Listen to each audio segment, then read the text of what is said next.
Hello and thanks for joining us. I'm Laurel Hess and this is Comcast Newsmakers coming to you from the State Capitol building in downtown Lansing. Our topic today is bridge card abuse. Joining me now to talk about it is State Senator Rick Jones, a Republican from the 24th District, which represents Shiawassee, Clinton, Eaton, and the northeast corner of Ingham counties. Thank you so much for joining us today. Yes, that's the new district. Thank you. You have been very successful in the past. You know, we talked about a year or so ago about folks using their bridge cards at casino ATMs.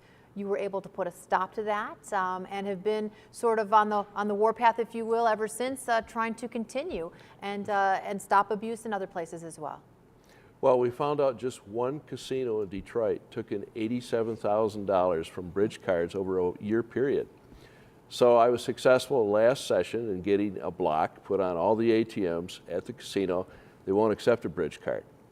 And a few months later, the state came back to me and said, we've now discovered they're being used in gentlemen's clubs, also known as strip clubs, being used in liquor stores, and being used at the horse track.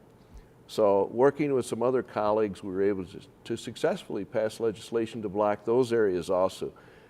The cash portion of the bridge card is intended to buy things like clothing for children, the necessities of life, the toothpaste and the toilet paper, hopefully to buy gas to go look for a job, not to play blackjack and drink booze. And the bridge card itself is supposed to feed hungry families.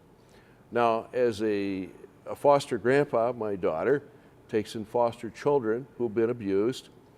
Many of them are food deprived. So I personally see the hungry eyes of these children who have been deprived of food and basic necessities because their mom or dad or both are addicted to substances.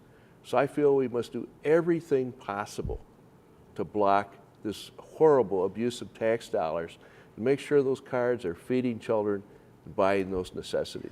Is this enough though? Because now you're just, if I'm trying to skirt the system, can I not just go get my cash somewhere else and still use it at the casino? Yes, that is possible. So we must continue to make sure that children are fed. When DHS sees signs of abuse, we must get in there and make sure those children are safe. I favor drug testing of welfare recipients if they show any sign of drug abuse.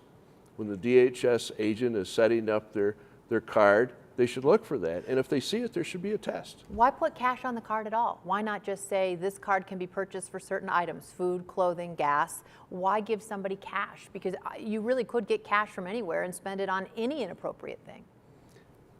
If we had my way, we would go back to giving out food directly. And as you say, the gas or the necessities. Unfortunately, the federal government controls this system, and the state of Michigan can't just simply make our own rules. So every time we try to change a rule, we have to go into the feds and ask, is this okay if we do it? For example, I would love to stop them from dumping out the pop bottles and getting the 10-cent receipt back. That goes on too. But the feds say no, they can buy pop with a bridge card. Oh, and then the deposit money then goes back into their pocket as... Yes, unbelievable that somebody would go in and buy cases of pop, go out in the parking lot, dump them out simply to get the dimes. But that is how powerful addiction is. All right, well, thank you so much for joining us. Bridge card abuse, you have been able to be successful so far in curbing some of it, and good luck certainly trying to continue to do that in the future. Thank you so much. Thank you. Today's Comcast Newsmaker was State Senator Rick Jones, a Republican from the 24th District.